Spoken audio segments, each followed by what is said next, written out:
And joining me here are our friends who have an important voice in this conversation. Dr. Hawk Neto, the Dean of Fortune School of Education. Welcome, Dr. Neto, located right here in Sacramento, California. Dr. Teresa Aldridge is a board member of the UMOJA community and a counselor for Consumnes River College, a real leader in our community college system here in Sacramento and across the state. And Dr. ABDUL, who's the Department Chair of Africana Studies at San Francisco State and has a long history with HBCUs, including at my dad's alma mater, North Carolina A&T, go Aggies, and Southern University, which is also his alma mater. So welcome to you all, and thank you for coming. I want to start with you, Dr. PITRE, and ask you the question of what do you think, with all of your rich background in the HBCUs, what do you think about creating an HBCU on the West Coast? My mic is working. So I want to first thank you for the invitation to serve on the panel. I'm so honored to be here on this particular topic because it's one that is really dear to me in terms of my experience growing up and my career experience as well. So when I think of the West Coast and an HBCU possibility, this is an extraordinary idea for a number of reasons. Because of the West Coast connection to the South, where the majority of Black people live in the South. And so on the West Coast with its innovation, I think this could be a real unique university that has the potential to really be a game changer across the United States, in particular as it relates to the needs of Black communities. Dr. PITRE, there's some that say that, an HBCU, historically Black college or university, is a particular designation tied to a particular moment in time. Do you think it's a title that we can still use today, even as we imagine something new? I think so, and primarily because the history is so rich in the struggle to create HBCUs. And even today, the ongoing struggle of HBCUs to maintain the type of funding that they need, to get the resources that are needed, to make them competitive and even keep the status of being great institutions is a thing that is still needed. So I think HBCU is something that you can't just get away from because there's so much culture involved. So most people think of universities, they don't consider the connection in terms of the culture. The culture even includes the bands. So, I mean, the band in itself is something totally different that you don't see in traditional universities. And the bands bring this kind of, extra flavor to games, even though the games are not 100,000 people. Academically, I think, the HBCU symbolizes a place and a space that Black people can be free and express who they really are. Now, Dr. Aldridge, you saw a particular need in the community college system to really convene Black students and faculty. I wonder if you could tell us, what is the UMOJA community? So the UMOJA community is, as you probably know, UMOJA means unity. And we took that title and combined it with community, so UMOJA community. But in 2006, we held our first UMOJA conference where we brought together 15 Black student success programs in the community college system. And we learned about the best practices that they were having at those colleges. And so we decided as a group of educators to put together a statewide organization that would build upon that success of those 15 programs. And to date, we currently have 71 community college UMOJA programs in the state, as well as 3 in Washington state.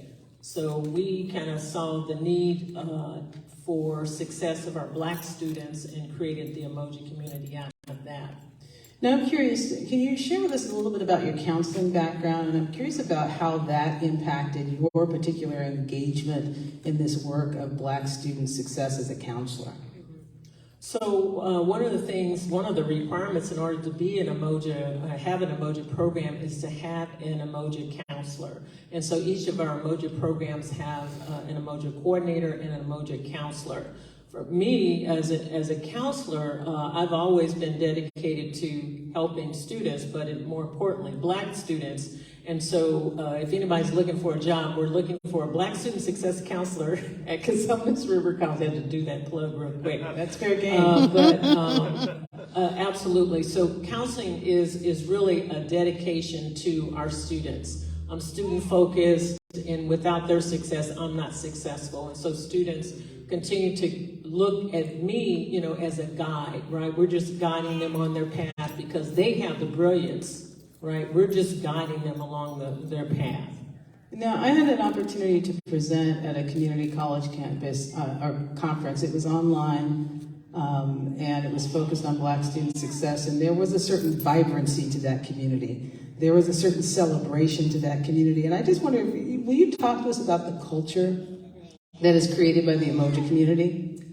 Well, we are grounded in African-centered education. We get our, I guess you could call it our spirit from the motherland. And so whenever we come together, the first thing we do is open up with ritual. Some people might call it prayer.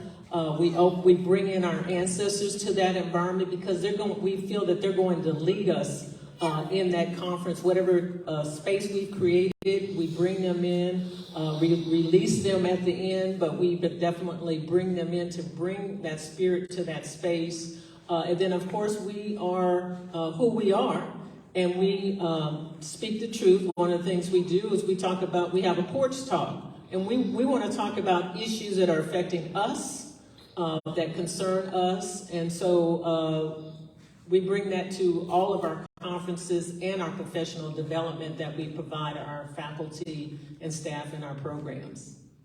Dr. Netto, you are really working on the concrete steps to create an HBCU on the West Coast. One of the things I didn't share in the introduction is that I'm the president and CEO of Fortune School of Education, and you are our dean, and you run all of our academic programs. And I wonder if you can tell us, like, what are the concrete steps to actually create a university? Well, first of all, thank you for the invitation. Dr. PITRE, it's so nice meeting you in person finally. Well, the concrete steps in California to have a university, first you have to apply for the Bureau of Private Post-Secondary Education, the famous BPPE. And you submit a whole application. It's this size, the application is that big, all the details of a program, the institution, even the CV of the faculty is going to teach the courses. Once that's approved, then you have a short time, about 2 years, to initiate the process of accreditation with an institution that really can demonstrate that you are not only meeting the minimum requirements set by the state, but you are achieving higher, really acting with excellence. So, this is a process. I've been the CEO of Fortune School I'm going on my 15th year. And this is how long, thank you. This is how long we have actively had this as a goal. So tell us where we are in the process of establishing an HBCU on the West Coast as Fortune School. So in October last year, we were approved by BPPE. And now we have started the process seeking accreditation with WASC. And in the process of accreditation with WASC, as you can imagine, there are several steps. Right now, we are in the first step, which is seeking eligibility. And this week, actually, we submitted our notification, our form, signed by Dr. Fortune, requesting the start of that process. So we had a board meeting last Thursday, and I want to acknowledge one of my board members who's in the audience, Joette Spencer-Campbell, who was there to take that vote, that historic vote, to pursue institutional accreditation so that Fortune School of Education can create an HBCU on the West Coast. And now a part of this process for us is really about thinking through what should we be considering as we design this?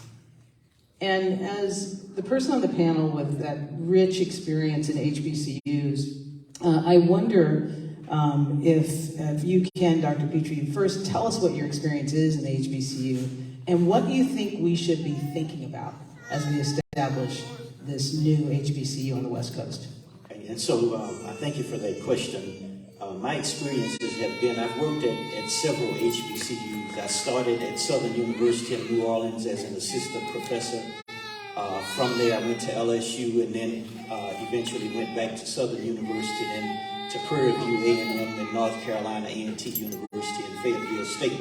So in those institutions, I've served as Department Chair of Educational Leadership Programs, where we very rarely have in HBCUs PhD programs.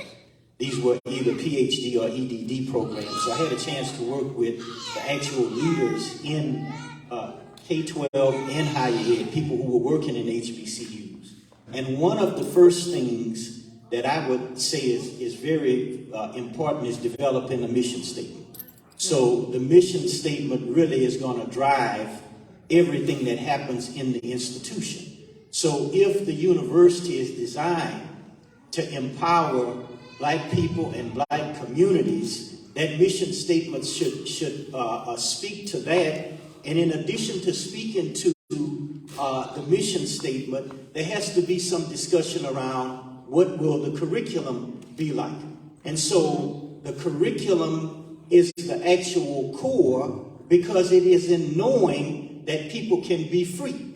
And so it means that there's a body of knowledge that people need, not just the traditional kind of knowledge that you get in the typical schools where you get a degree to get a job. But here you want a degree to produce the people who can produce the ideas to create new communities, better people, and to make the world better. And so that involves your curriculum. Historically, if you look at Black people during the time of slavery, it was a crime for Blacks to read.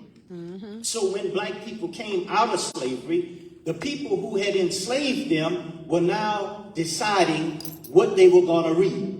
And so somebody told me that if a person won't treat you right, it's highly likely they're not going to teach you right. That's right. And that means now, again, you have to go back to the curriculum. And there are certain things that if we look at HBCUs right now, you mentioned UMOJA and the rituals that occur when you bring the ancestors in the room. These are things that students are not privy to at HBCUs that I've worked at. And so the curriculum is set in a way that the students don't really have access to this historical knowledge, and they can't think Afrofuturistic. And I think this is what the HBCU on the West Coast could do, because here you have all of these innovations. You have Facebook, you have Metaverse, you have all of these innovations on the West Coast, but in the southern states, the people have something that Blacks don't have here on the West Coast. They own land. So Black people have hundreds and thousands of acres of land, but there's no real connection to how to put that into use. So I see a marriage between the West Coast with the HBCU and this need of HBCUs across the country.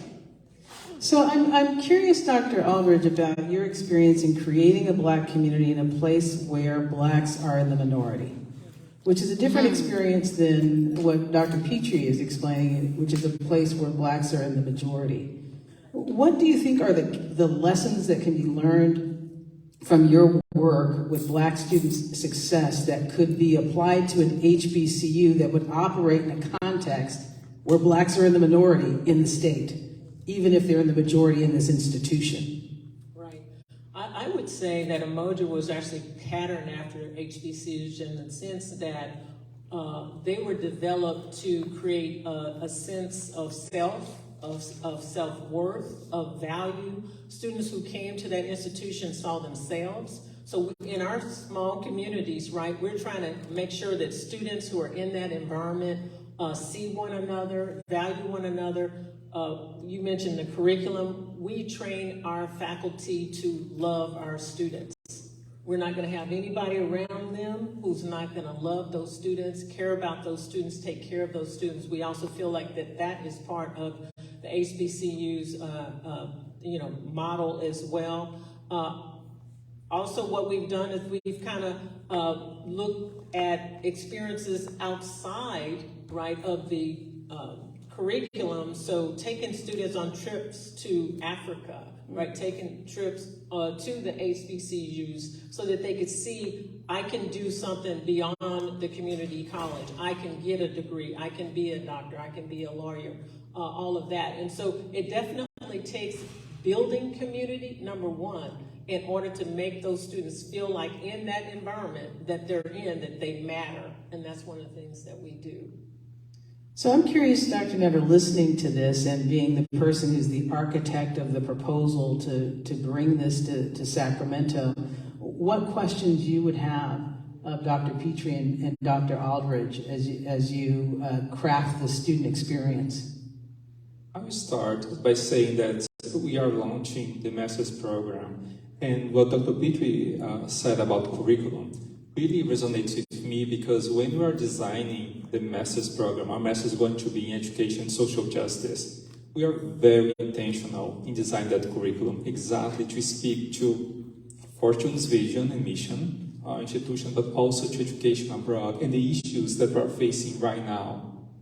Right now, teachers, educators in general, not only teachers, educators need to understand key issues. They need to understand about the environment. They need to understand the racist struggle. They need to understand about immigration, because all these issues are right there in their classroom every single day. Issues of sexuality and gender and sexual orientation, they are right there. They show up every day in schools. And in this country, there is a war in minorities, and the war takes so different forms. Transgender people are being victimized every single day. The environment. Immigrants are being demonized. I'm an immigrant myself. I know the experience. Every time I open my mouth and people hear my accent, there is a dehumanization that happens right there. Doesn't matter how many degrees I have, and I have a lot of them. But doesn't matter, they hear my accent. And so does the teacher hear the accent of the student right there in their classes. And how do they respond to them? So this is what we want with our master's program, prepare teachers for that. We do not want teachers, leaders of the community, educators in general, just seeing the headlines on Twitter or on cable news. We want them to really understand, to read the books, the history, to know the research. And having professors like Dr. PITRE, who is going to be one of the instructors in our program, really walking them through that, asking them tough questions. I think it would be worth, as you talk about the master's program, just taking a step back and explaining how that is the pathway to the HBCU. Because similar to, we did a study of a book that was talking about the history of Black education in the United States. And it talked about how HBCUs were started as normal schools. And those were teacher colleges, which is what Fortune School of Education is. We're a teacher's college, aren't we? We credential teachers for over 70 school systems throughout the state of California. And so in a very traditional way, we are expanding the mandate of the institution from teacher credentialing and principal preparation to be this master's program in social justice. And I'm curious, because it was your recommendation that we take that step, why did you choose that in particular? First of all, we're taking a look at the market, right? We need students, so we need to understand the market of education. And we realized that big universities, like the University of Toronto, and a few others had a program in education and social justice. And we realized that in the Sacramento area, there was not. There are minors, there are a few emphasis on that type of studies, but not a program like that. Then I believe a key reason is the translation of the history of Fortune School of Education and the vision. The first week I was hired, I sat with Dr. Fortune, and I'll never forget that meeting. And it's come to 4 years next week, and I'm looking forward to that meeting happened. And you shared the vision with me. What was the vision and a bit of the history of the institution. And so this master's solidifies, in a way, that vision, and also is the entryway to the status of a university. We have been credentialing programs, credentialing teachers and educational leaders for over 30 years.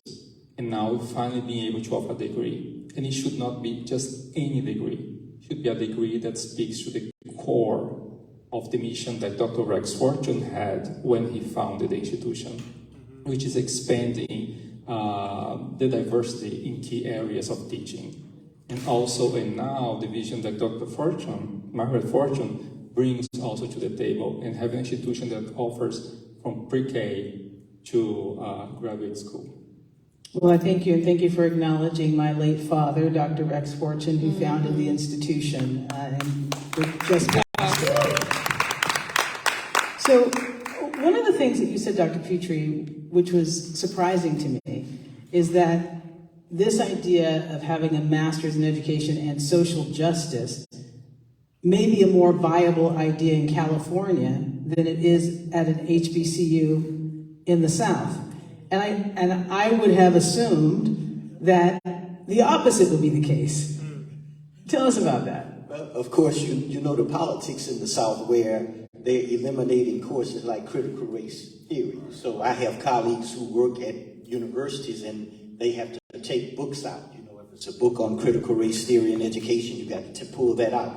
And so politically in the South, in HBCUs, they have to go before governing boards that are majority white. Even as you begin to matriculate your curriculum and you try to move it forward, there's some limitations. For example, at North Carolina A&T, when I started an African American Leadership Studies track and an Educational Justice track, that track had to get the approval of faculty members, and as it was moving through, the majority of faculty members were not black. They were mostly majority white faculty members who had positioned themselves in the university on the powerful committees. So we would have to go and explain why these courses and this program would be a viable program.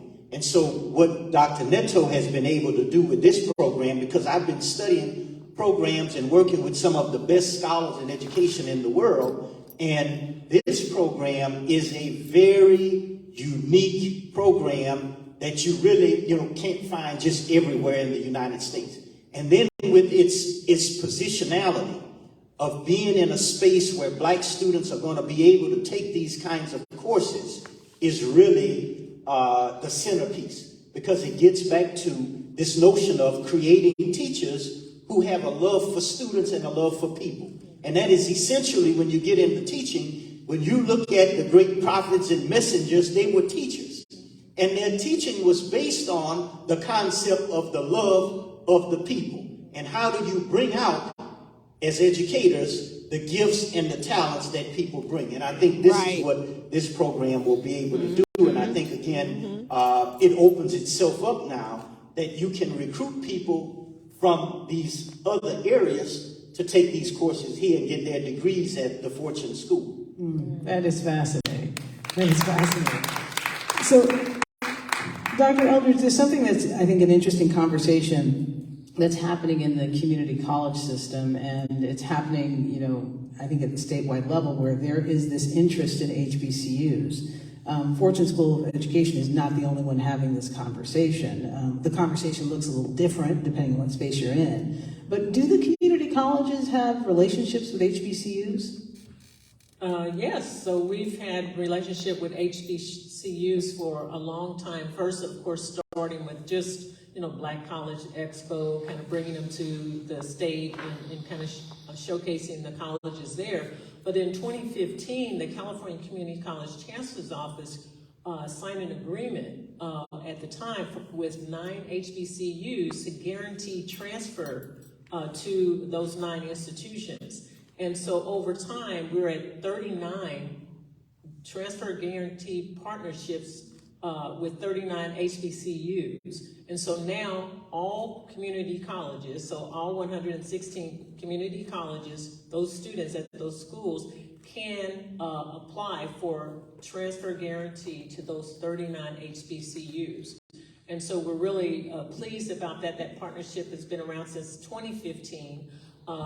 We're also trying to broaden that with some legislation that is going to allow students to take their Cal Grant B money, at least $5,000, at least that's what's in the bill right now, to take that to an HBCU and use it for tuition purposes, so, or for other living needs. So we're really pleased about that as well. So we've had that relationship. The other thing that we have is what they're calling a P2P, so pipeline to partnership, and that is, we see the, of course, the significance of the graduate students from the HBCUs, and so we're bringing them here to intern in our schools to ultimately hire them so they can work in our institutions. I love that. Yeah, so we're trying to do what we can. I better get on the phone right now and call some students. This is the place they need to be. So we really appreciate that partnership with the HBCUs. So if you're joining us online, this is an education panel on Let's Talk, establishing an HBCU on the West Coast. And with us we have Dr. Hawk Neto, the Dean of Fortune School of Education, who is actually building an HBCU on the West Coast, going through the process of design and approval right now. Dr. TERESA Aldridge, who's a board member of the UMOJA community, an organization that focuses on Black student success in the community colleges, and she is a counselor at Consumnes River College.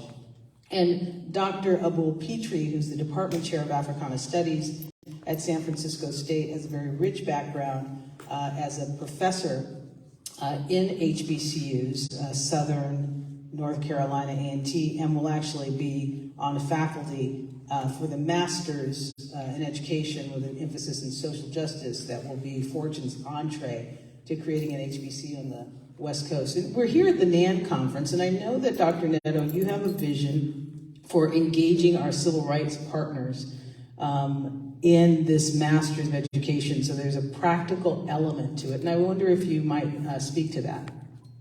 So when thinking about the curriculum of the Masters, we thought that this should not be a theoretical program. People actually should learn how to do, how to act. At Fortune, we educate and we advocate. So the advocacy piece is right there, and that should be very concrete. So to complete the program, students have to have some internship, basically 24 hours, that they dedicated give to institutions. Institutions are committed to any issues that are discussed throughout the program, be it environment, immigration, race, gender issues. And so students will be serving in these communities and in these organizations, and then later they're going to be writing the capstone, not only from a theoretical perspective, but what did I learn going there and doing it, actually advocating for that issue that's so close to me. But we need partners. We are looking for partners so that our students can go and work with you in partnership. And so far, we have taken baby steps building those partnerships. We have engaged NEM and have engaged in WACP, San Bernardino, and a few other organizations, I believe, also local charter schools in building this program, but also seeking input for the names of our classrooms. We are thinking in terms of the curriculum, we are also thinking in terms of the culture of our spaces.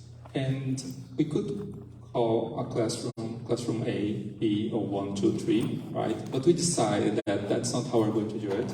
We are going to name them after outstanding African Americans.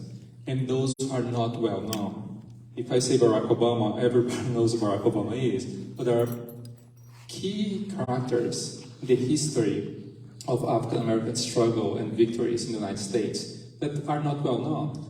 So we have reached out to these organizations and people have given them input, and we have selected names which will be announced pretty soon about who how are going to be naming our spaces. So the culture starts shaping not from the curriculum perspective, but also in simple things as how we call our classrooms, how we name our classroom, how we use those spaces, and with whom we share those spaces. And Dr. Neto, you know that naming conventions are important to me. We name at Fortune School our public charter schools that we created to close the African American achievement gap by preparing kids for college starting in preschool. We name them after living local African American community icons.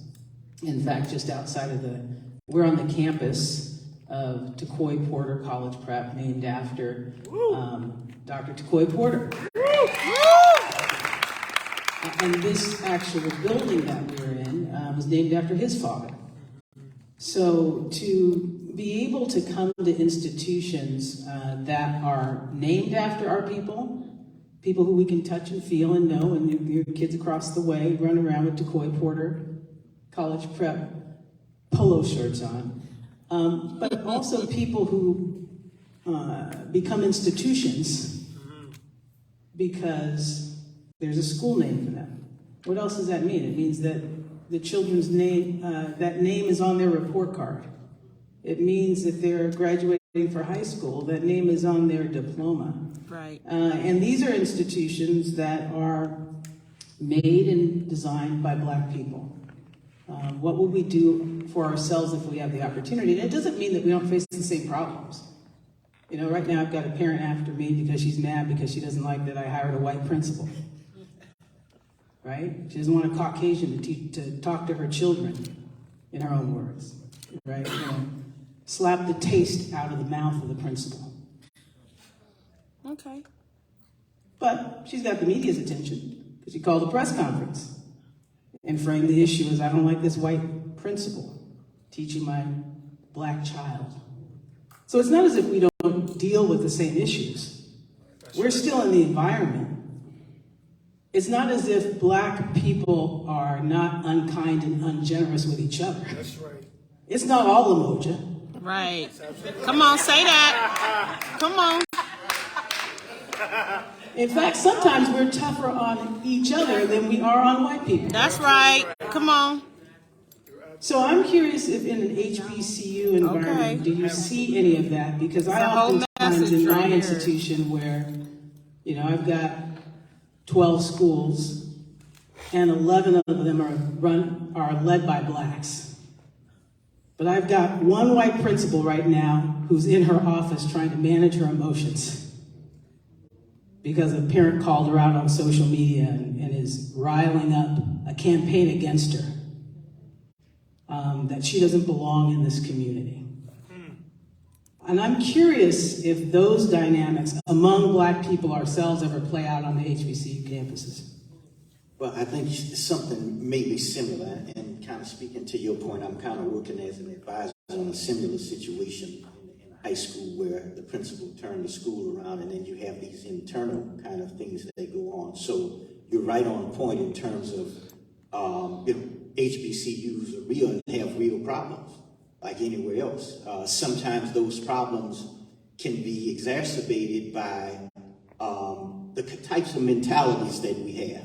You know, sometimes we have a way of doing things that we become the oppressor. If you read Paulo Freire's work, the internalized oppression where, you know, we can be more of a tyrant. And this is what Paulo Freire talks about. And so, again, this is why I think curriculum is so essential, and even professional development among the people who might be working in HBCUs.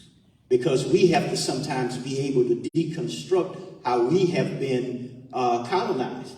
You know, even for me coming from HBCUs, you know, I was a chair and thinking that have this flexibility and freedom to a certain degree. And then I get here on the West Coast and then I recognize, oh, wow, I have all this freedom here. That's things I couldn't say in HBCUs without it being a problem. I can say it here because the people have a greater experience to the world. Right. And so I think this would be the uniqueness of an HBCU on the West Coast, is that the Blacks would have access to the world.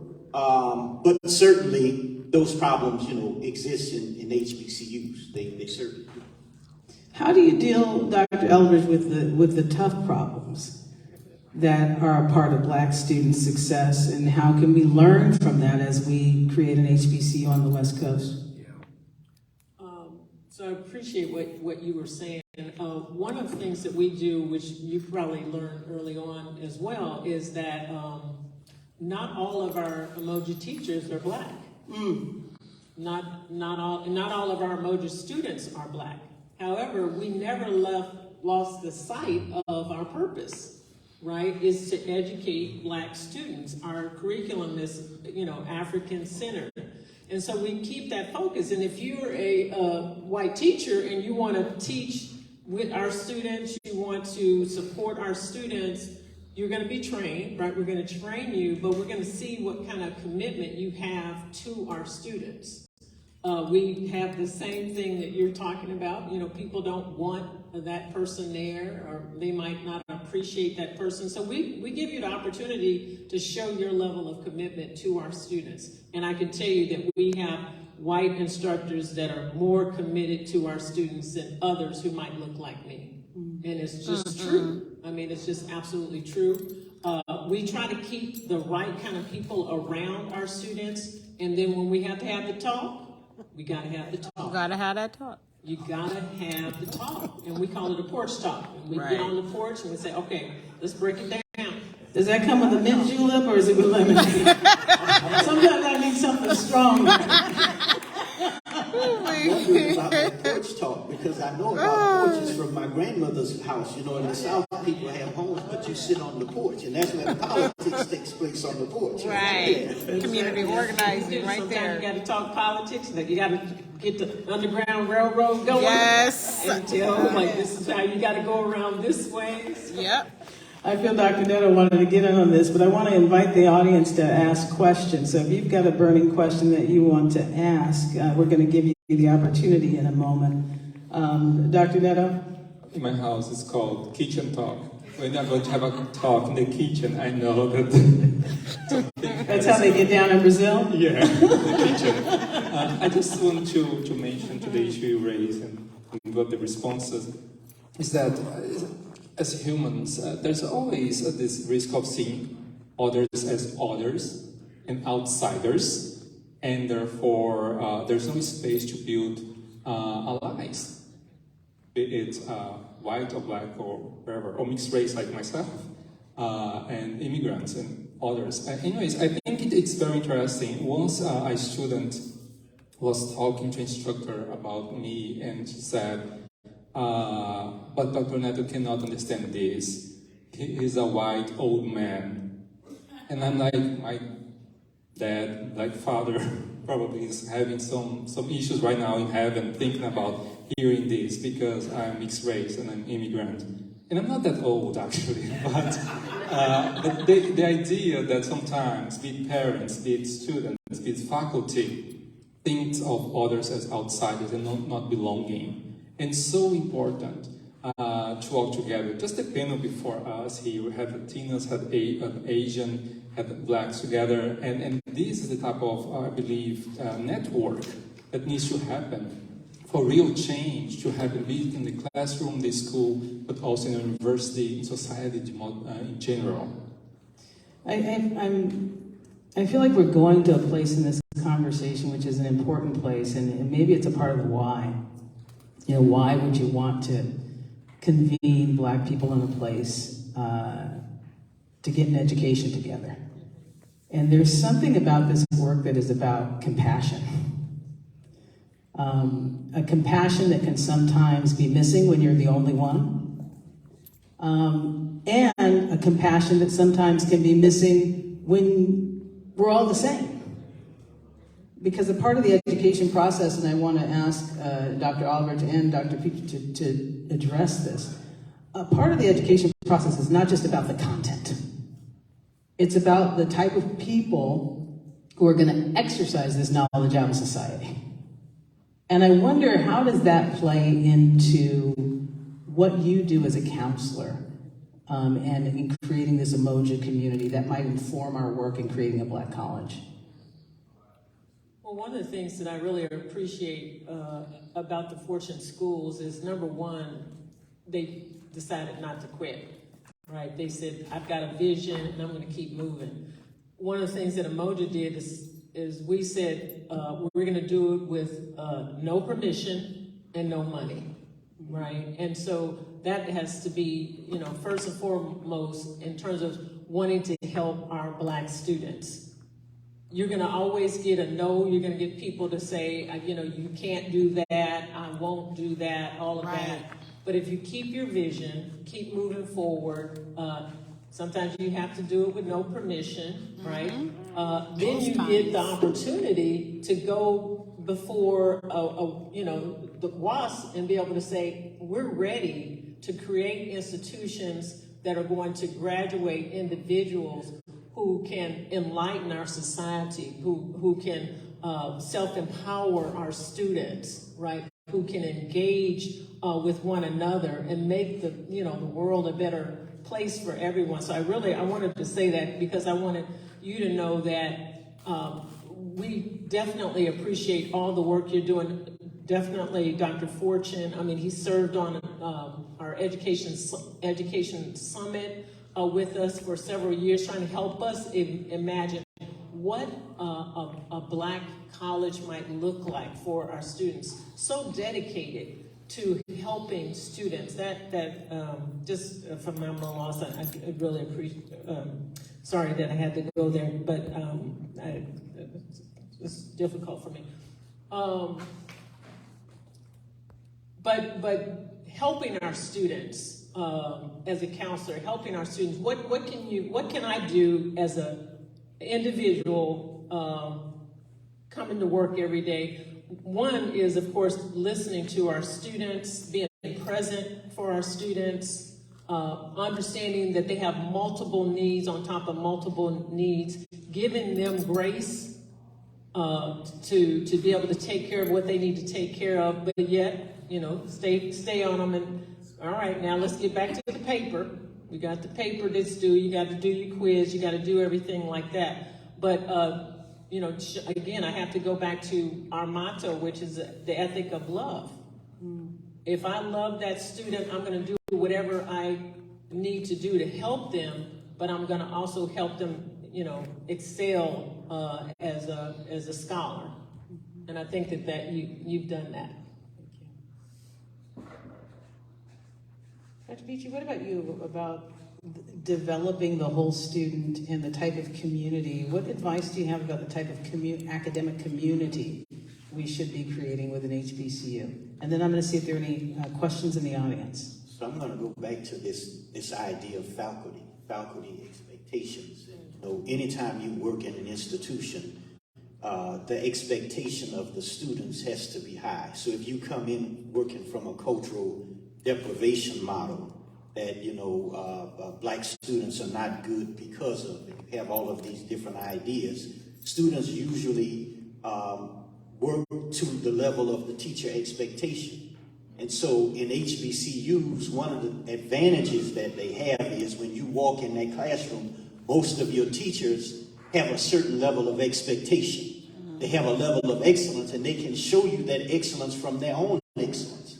And I think this is a key driver. The other component of HBCUs is that when you walk in that classroom as a student, for some students, it'll be the first time they've ever had a Black teacher in the room. And so then can you imagine walking in on a university campus and the president is Black, the faculty are Black? So it's a different kind of experience that gives you this kind of inspiration that you could do the same thing. Even in my own experience to get to the PhD, it happened in a very interesting way, but I'll sum it up like this. It was a professor one night, we were out recruiting because I was doing a recruiting trip. And he was telling me, he said, man, you really need to go back to school and get your PhD. He said, because if right now you have a master's degree and you have about this much, it opens up this much space for you. He said, but if you get that PhD, it's going to open up the whole world.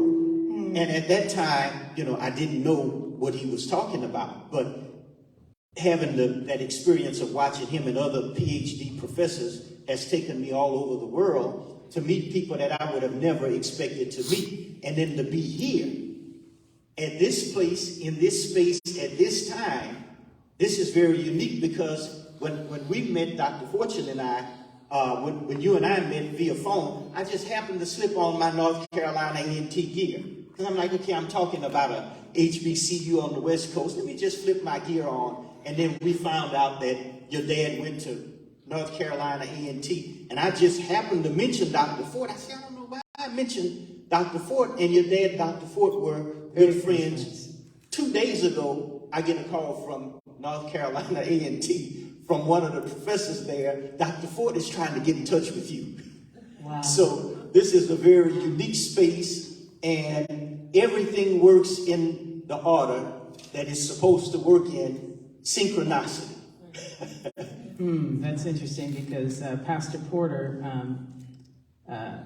officiated my father's celebration of life, and his eulogy of him was that his steps were ordered. So it touches my heart that you bring that up because his steps were ordered. He ordered the steps of so many other people. I wouldn't be sitting here had he not ordered my steps in a particular way. And I'm curious, Dr. Pitre, you're the Department of Africana, you're the chair of the Department of Africana Studies at SF State. Why would you sign on to be faculty for this upstart little dream of an HBCU on the West Coast with Fortune School of Education doing a master's in social justice? How did you find your way to us and why? Well, part of it is I had been dreaming too. Oh, That's right.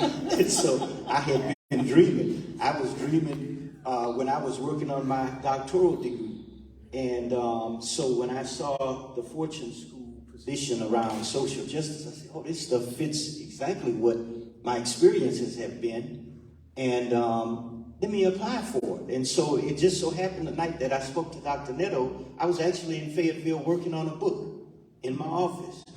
And, everything kind of worked itself out. But the university that you all are working on now is the time for it. The time is for it. There's a time for everything that we read about.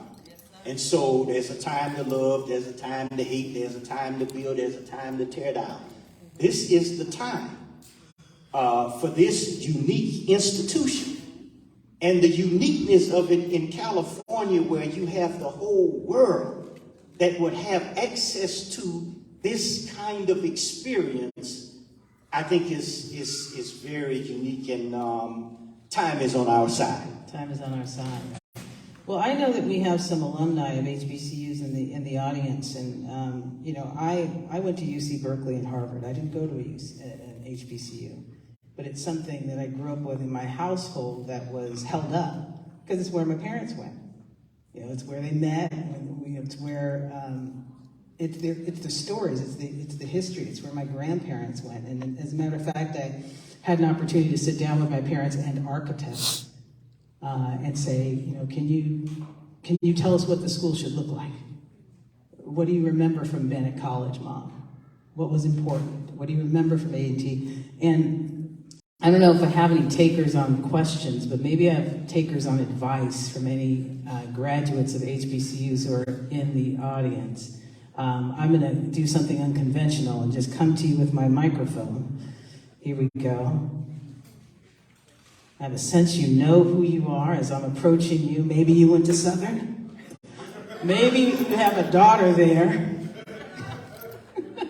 And I'm curious about what you think we should be thinking about. Just a few things. I'll hold the mic so you don't go on too long. I'm not that one. But what should we be thinking about?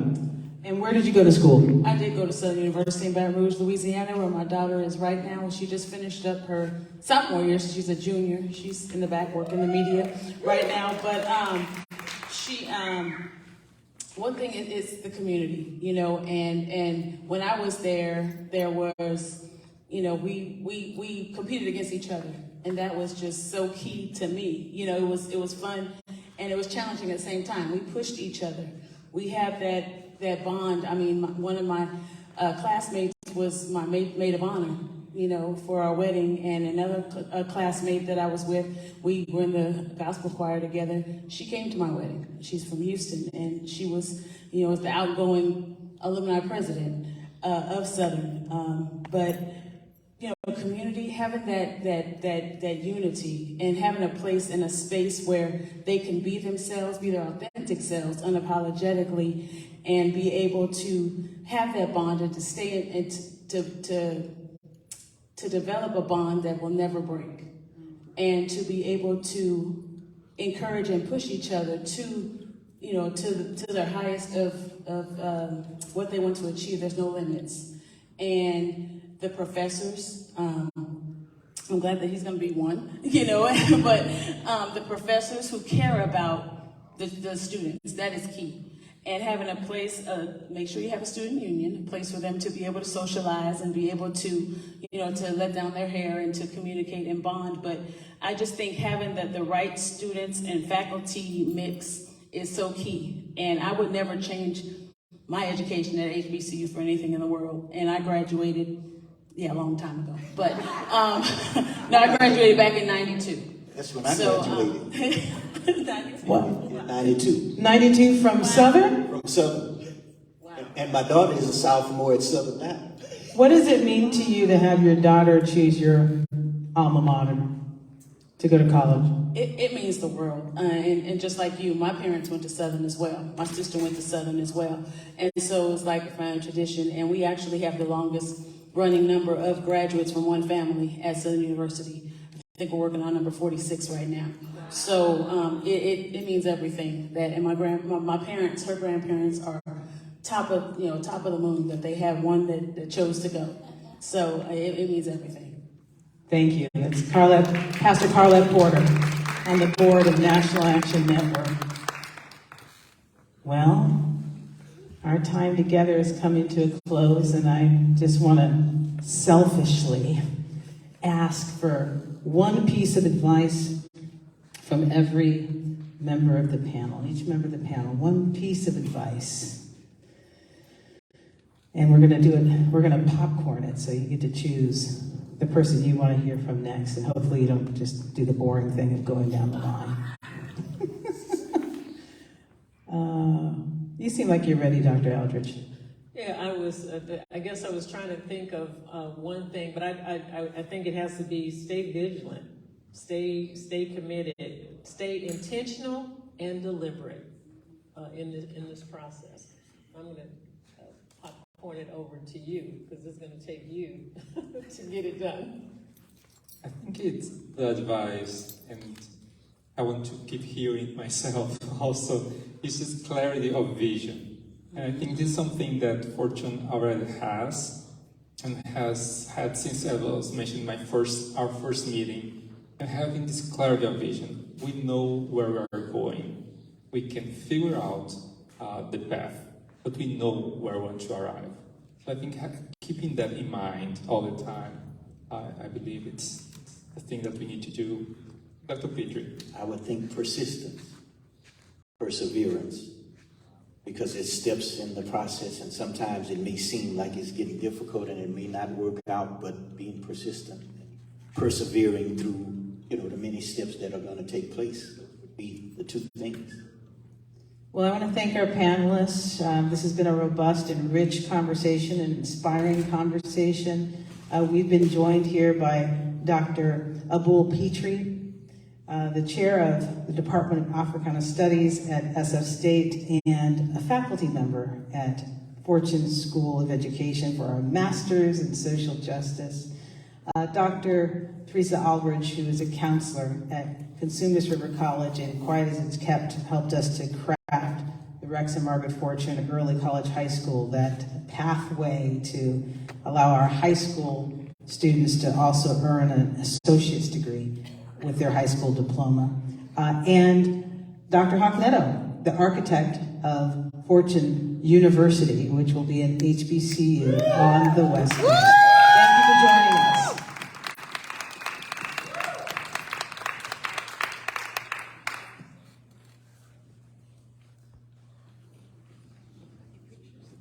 Yeah, we want to take some pictures of this panel. Let's give them another hand. Isn't that exciting news? Yes. This is great. Yeah, let's make sure we can